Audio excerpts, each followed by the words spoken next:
killing me. Hi everyone, welcome to episode 9 of the Steve Patterson Projecttt. This is a very different episode. We don't have a comedy monologue for you this week. We don't have a virtual audience, and we don't have multiple guests. I'm going to talk to my friend, an amazing comedian, and one of our best debaters, Arthur Simeon, about the racism that he has faced right here in Canada throughout his life. We're also, of course, going to talk about the situation and the horrible things going on in the United States after the killing of George Floyd by police. And we're going to see if we can come up with any sort of way that we can all help moving forward to make the world a better place. It sounds cliche, but we have to speak about these things and we have to have a lot of frank discussions. So this one's not going to be about a lot of laughs. I do hope that you will listen closely to my friend Arthur, that you will speak closely to all of your friends, no matter what their background is, and that we will all do what we can and truly do what we can to be on the right side of history right now. So please listen in to my talk with Arthur Simeon. All right, man. Thanks for doing this. You want to jump right in? Yeah, thanks for having me. I wish it could be under unbridled enthusiasm, and we could just be promoting the Blackest Panther album, which you kindly signed for me and forgot to put your own name actually on the album. I mean, but you know, how many Blackest Panthers do you know? None. You are the Blackest Panther. Exactly. It's not even a joke. We're in a really weird time right now, man. Yes, we are. I don't know what to say about it, but I know I want to be better than I've been before. Right. And I want to have a conversation with you that we've never had, and I don't necessarily know why we haven't. It's because to me, it's because that we've been friends a long time, and I don't think about this, and I've been blind to it existing, but it obviously exists, and the killing of George Floyd has brought it out. And I just need to ask you how much of this you've gone through in your own experiences. Well, I will say, I think part of the reason people don't want to have this conversation on both sides, because on one side, it's very uncomfortable. And on the other side, a lot of people don't think it's a really big deal, that it's a pandemic of its own. People think of racism and police brutality as a once in a while kind of thing. And for the most part, things are okay. And the difference, I think, is that this particular, and while we talk about like George Floyd, I want to make sure I mention for people who have been following, there were 2 other Black people killed in the last 2 weeks by police. Ahmaud, I think is his name, and Breonna Taylor was shot in her own home. And I think what the difference is that these videos and these stories came out back to back to back. And it was in the middle of a pandemic where people are already sort of like focused on just one thing. There's no really that many distractions, whether it's entertainment or sports or work or stuff like that. The sort of like the collective awareness just sort of became a big deal. But also because, so I refuse to watch the video because I've stopped watching those videos. They come out every year, and the truth of the matter is that we only see the ones that are recorded. You would be naive to think that those are the only people. Those are the only things. Exactly.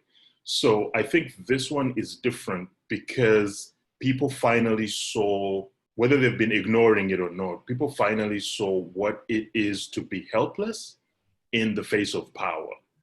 And I think that is what has galvanized people to see a completely helpless person who is of no threat being murdered in cold blood, which under any other circumstances, you would be sort of disgusted and sort of appalled by. And we've normalized it to a point until today. So my personal story, I mean, you know me, we're friends, but for those of you who obviously don't know who I am, and I'm an immigrant to Canada. I've been living here for almost 15, 16 years now. I moved here from East Africa to go to school. I came here as a teenager by myself. to go to university. And in my second year of university, I was living in a small town called Peterborough. I was walking home one night after leaving a friend's house. I had been at school that day, so I had my backpack on. And about 5 minutes from my house, I hear someone yelling. Now, I had over-ear headphones like I do now. So I had taken a while to actually realize that there was someone yelling at me. I kind of thought it was like background sort of sounds and whatever. And when I turned around, there was a cop with his gun out screaming at me and telling me to stop and sort of put your hands up and do all these things. And I was very confused. And I was in the middle of the street. It was a quiet residential street. There was no one around. It must have been close to like 1:30 in the morning, maybe even later.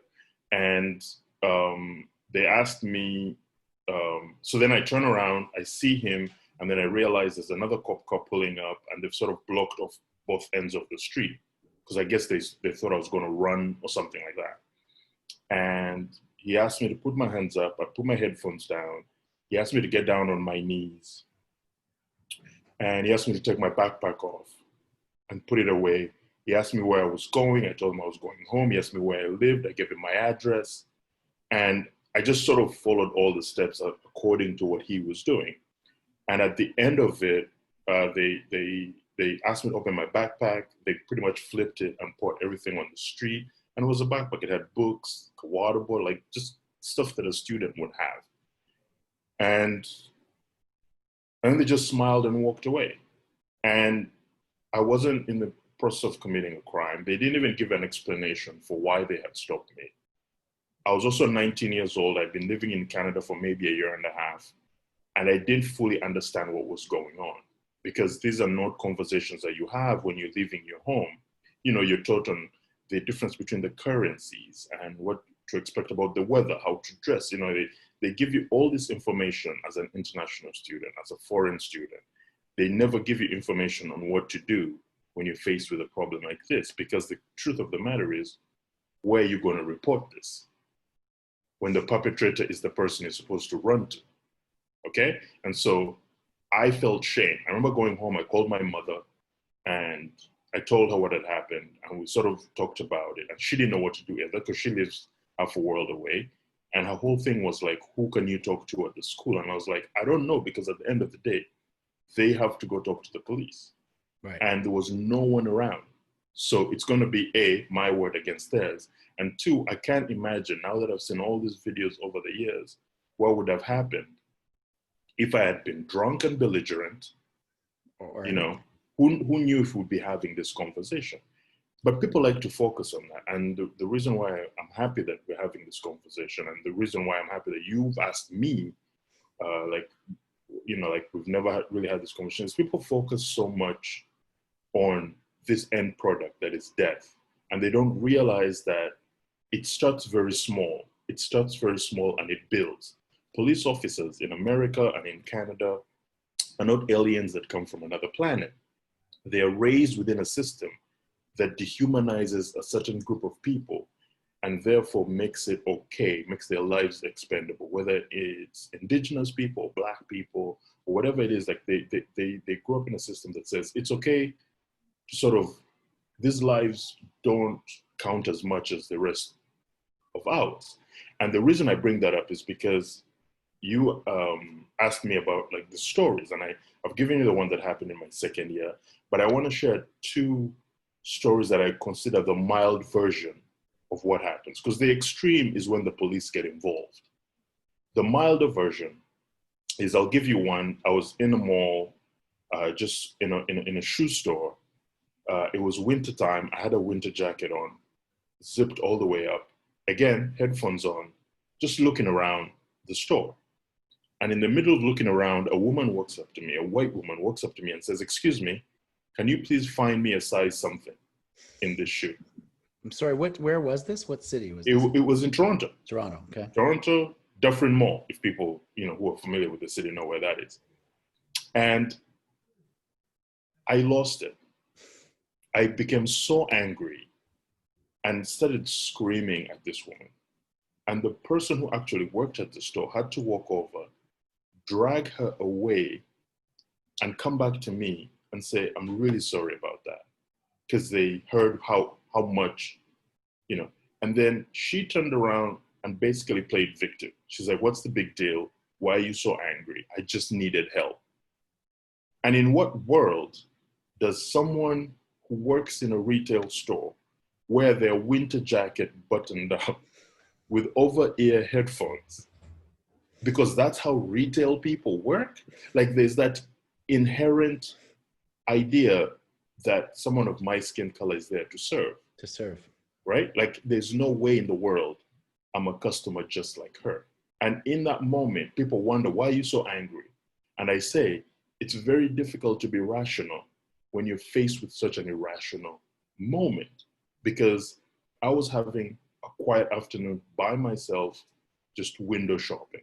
I'm not bothering anyone. I'm listening to my music, looking at shoes. And you've turned this into a whole thing. You've reminded me that somehow what you see is someone to serve you. The other story I want to share is you and were this part. is, sorry, I don't want to cut you off. Yeah, But yeah.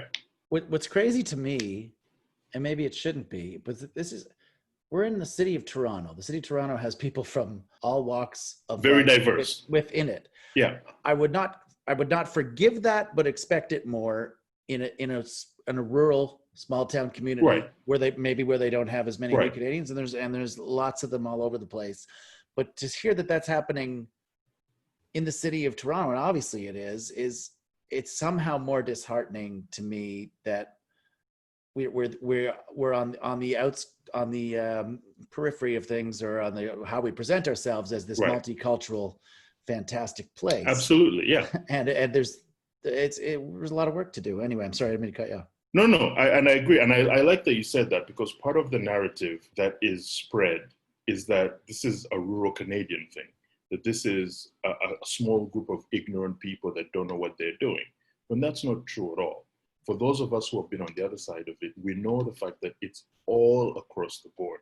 And the most insidious of it is the one that sort of disguises itself as, how could I be? I'm from Toronto, I know better.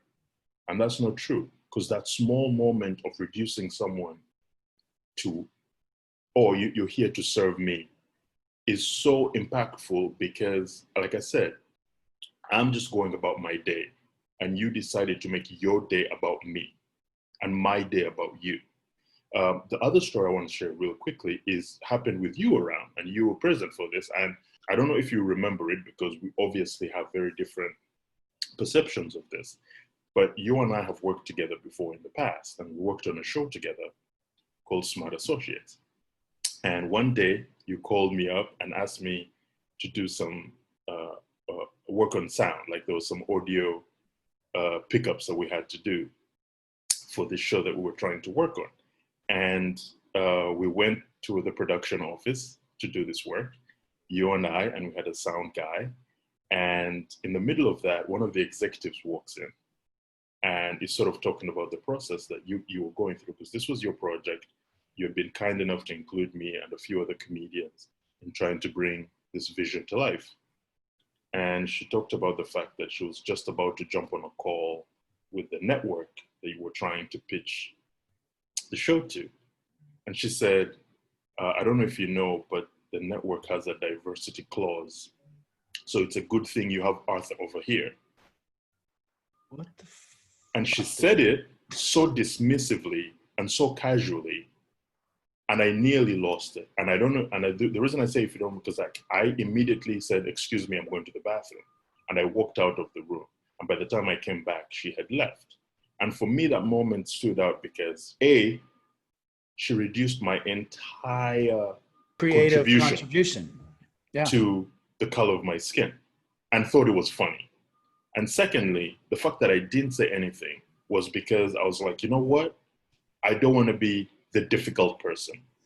I don't want Steve, who has worked so hard on this, and all the other, 5, 6, 7, 8 people who are involved from the beginning, who have worked so hard on this, to sort of lose this opportunity because I cursed someone out. That's just horrible I'm mad at myself for not having corrected that. I don't know what I did, but I don't want to be bound to any group that's dismissing that as a joke. And I, Right. think back and I remember you ducking out of a room, and this is my own ignorance of not putting it together. No, and that's why I say it's very difficult for you to understand. And my thing here is not to sort of put blame on anyone, because genuinely, that executive didn't even know what they were doing. It's so inherent and so insidious that she didn't even realize the magnitude of that small, tiny moment, of the fact that if anyone else had been there, any of the other people that worked on this show who were not Black, she would not have said that. Like that conversation just never happened. And that was the first time she had met me. So it wasn't like we were old friends, and it was like, even if you are old friends, I mean, yeah. I'm coming across this now. We're both comedians. We're in an industry that can laugh a lot of things off. Just that's the people that we are. We can make those jokes. But what are you doing when you're making those jokes? You're reinforcing stereotypes and saying they're okay. And I don't like the parts that I played in it. I've never gone on stage and been, a terrible racist comedian. Right. But I haven't done enough as an ally to say, hey, that's not cool, man. Because in comedy, you don't want to be the comedian that says, that's not funny, guys. Let's take a step back. But we need that. As comedians, we're supposed to be holding a light to society, or a mirror to society. And more often than not, the mirror's being held back to the people that come in comedian wise and allow these racist views to come out and somehow be normalized, even if it's a fucking puppet saying the racist views. I think we see what you're saying. So yeah. So I'd like to know, first of all, I want to apologize that we've never had a conversation like this before. In all the conversations we've had long talks about family, and it's never felt like a thing that we needed to discuss, because I feel like you and I are okay. But it's that's not fair, because it's not bringing a conversation out that should be had. And so I'm truly understanding where anything's coming from. When I think when you're talking about your sisters and your family and in Uganda, I'm like, oh, that's a different way of life in Uganda. Yes.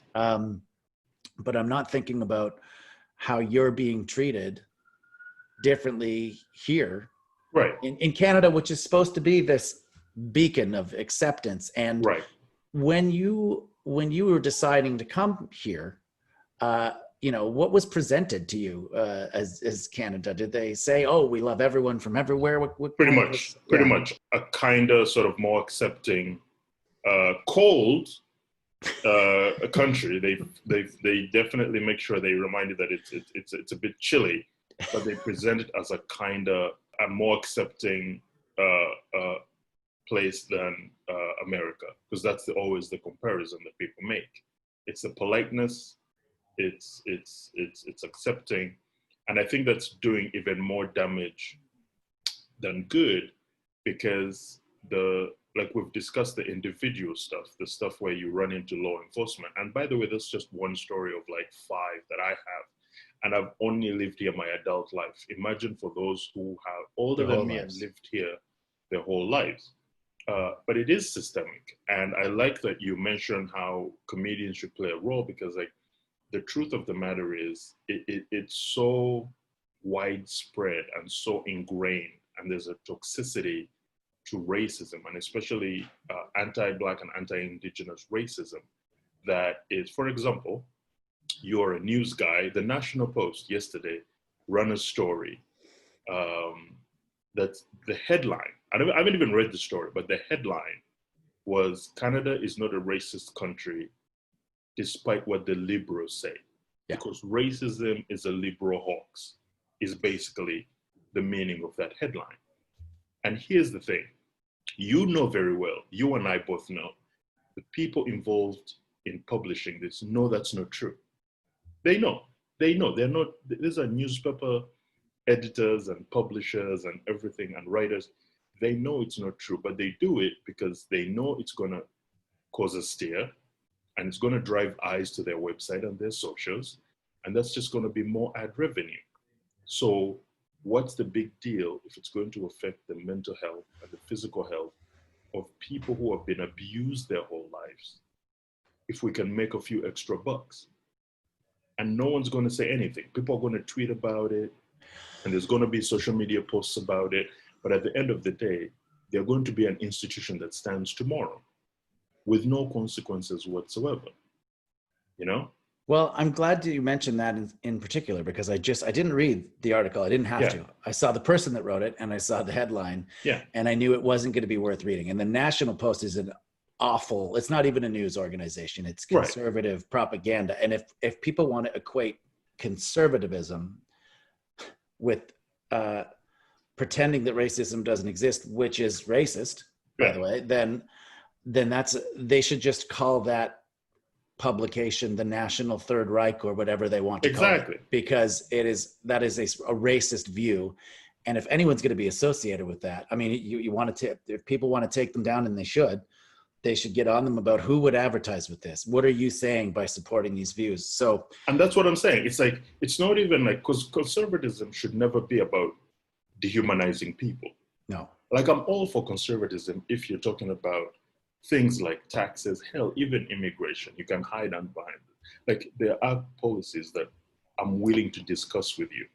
But to just write something that dismissive goes beyond any sort, it's inhuman. No, and then, as you say, that the fact that there are, not just a few people that believe that point of view, in Canada hurts me as a Canadian, but also makes me realize that I've been naive for a long time. Right. Now, when you look at what's happening in the States, and obviously we have to talk about this. This is the fulcrum of it. Yeah.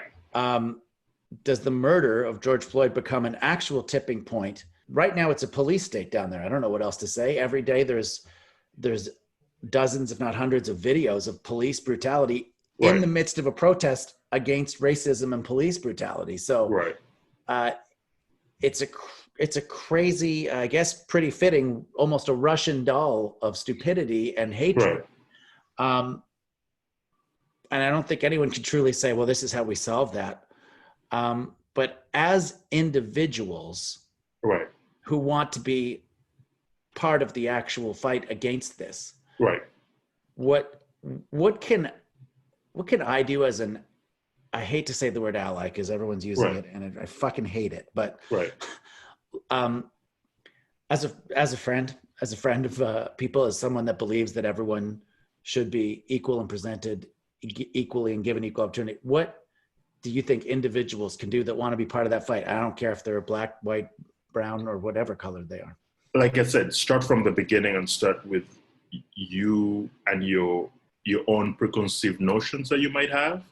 And for people like you who are parents, start with the children, because that's a very big part of it. It's like, teach them how to respond with compassion and humanity to sort of situations of seeing someone who doesn't quite look like them.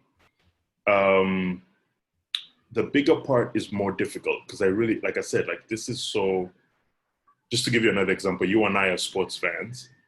The NBA, there's 30 teams in the NBA. 28 of them released statements condemning the death of George Floyd. The 29th is the San Antonio Spurs. They didn't really release a statement, but their coach released one. So almost that sort of like serves as a statement on behalf of the organization. And then the New York Knicks just refused to do it, right? But here's even, and people are focusing on that. They're focusing on the New York Knicks. But here's the most interesting part. Of all the 28 teams that released the statement, not one of them mentions that he was killed by the police. Right. And I'm like, so people ask me, is this going to be the change? And I'm like, to be honest with you, I don't know. Because the video is angering a lot of people today. I don't know what's going to happen 2 weeks from now. I don't know what's going to happen 3 weeks from now when people have moved on to something else to get pissed off about. The only thing that I know is I'm still going to be Black and I still have to move through this society. But the fact that the NBA teams, which make all of their money on mostly Black human beings, if they can step up and say, hey, you know what? That was uncalled for by this police officer. We're not even telling them to condemn all police. That specific Just mention act. Yes. Yeah. the fact that this guy, because they say, oh, the death of, how did he die? Yeah. Say it. Yeah. Don't be uncomfortable saying it. Say it. And so police officers themselves, a lot of them are trying to do their job right. And unfortunately, the more silent they are about these things, the more we realize, well, how can you convince me that you want to, the good one, so to speak, So to answer your question, I don't know if this will be the turning point, because there's been so many horrific videos in the last few years, and this always happens. We do a bunch of hashtags and we share a bunch of stories, and then a week goes by and we forget. And those families are left to just sort of mourn with, by themselves after this fleeting anger is gone. But if this anger stays among white people, because the Black people are not going to stop being angry. But if this anger stays among white people who actually want to see change, then yes, it will be a turning point. Let me ask you this last question. This is a name that I don't even like to mention on the show because I revile this human being so much, but the leader of the country in our basement, Trump. Yeah. And to even say it, I could feel bile building up, because he was always going to be a train wreck and a freak show. We had a worldwide pandemic that his inactions of his administration have cost people lives. And now he has the National Guard out in the middle of peaceful protests, shooting tear gas at people and beating people to go to a church for a photo op. I mean, it seems like all the veil is off, and you're seeing this horrible human for what he is. So I don't know what my question is. I can't think of a worse person to be in charge of that situation. And how bad is he as an example of a leader during this? during this, I don't want to quantify it. I don't know if there's, but it's extremely dangerous, and it's more dangerous with that hump of orange goo. Right. Can I be honest with you? I'm actually, and this is going to probably surprise you, I'm actually happy he's the one in charge, because this is shocking. I know, and I'll tell you why. Because a lot of people hide behind platitudes and words like we need change and we do this and we do that, and he has come out to the forefront and been like, I don't like these people and they should all die. And it's important because we as Black people have known this, and it's not just Trump, we've known this a long time. Now, for the white people who are following Trump and who love him, you have made a choice. You have shown us where you stand and what is important to you. Because a president, a leader who would have been sort of straddling the fence would have been misleading a lot of people. Now it's all out in the open. You can't hide from it anymore. You can't pretend that, like, Trump is a white supremacist, let's say it. Like, he's unabashedly a white supremacist, and he surrounded himself with white supremacists. And so if you're okay with that, you have let us know.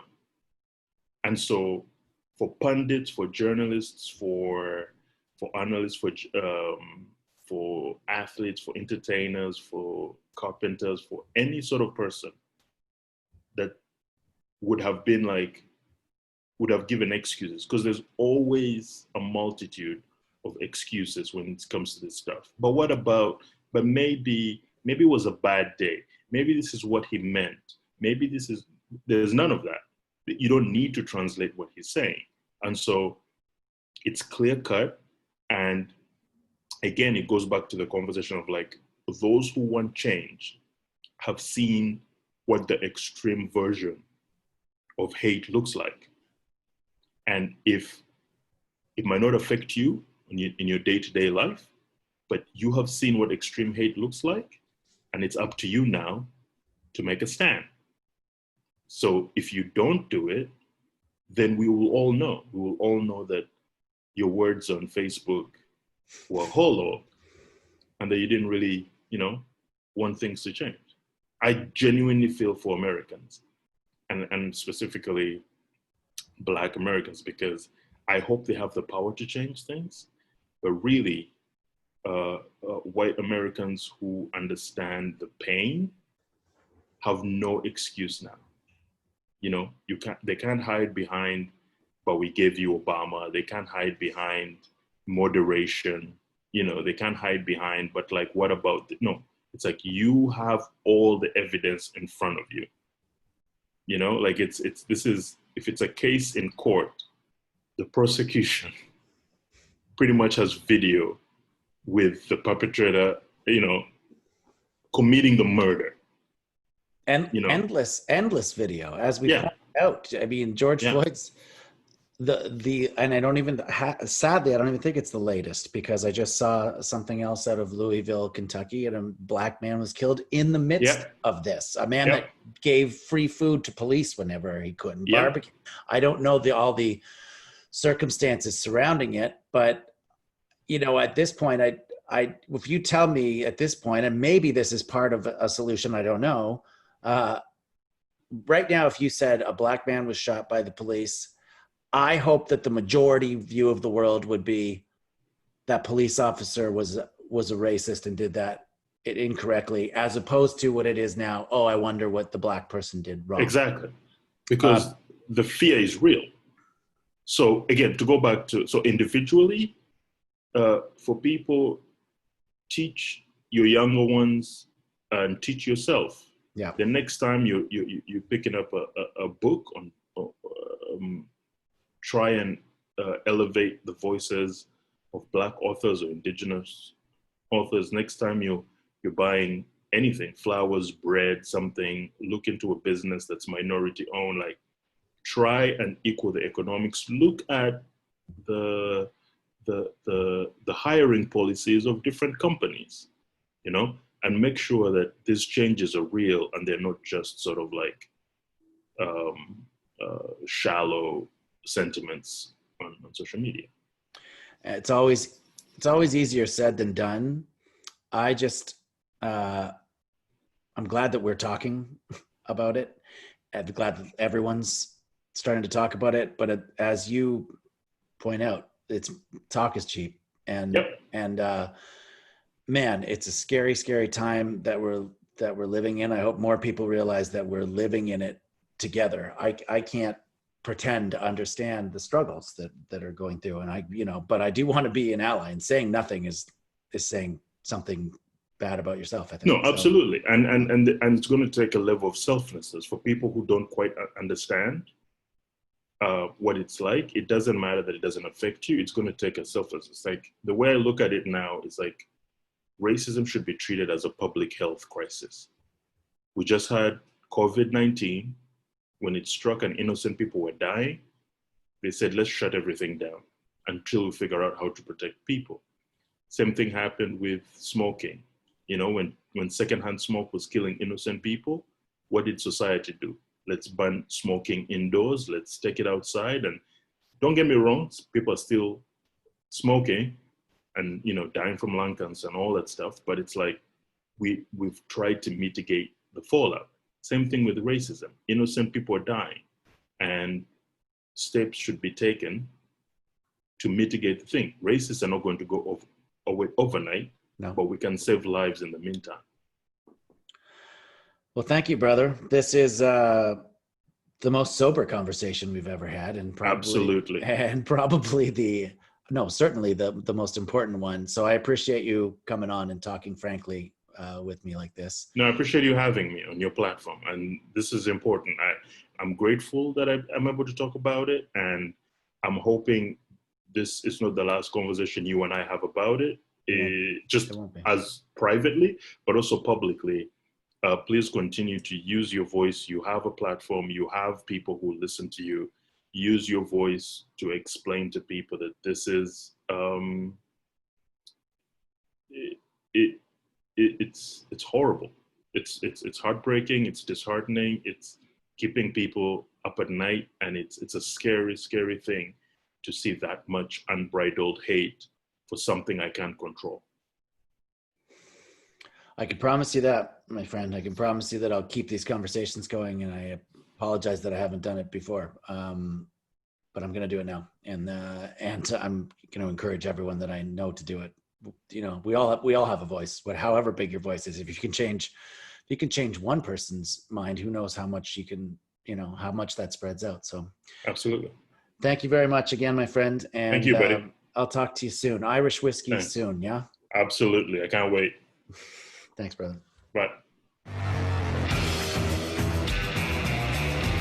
And that's it for episode 9 of the Steve Patterson Projecttt.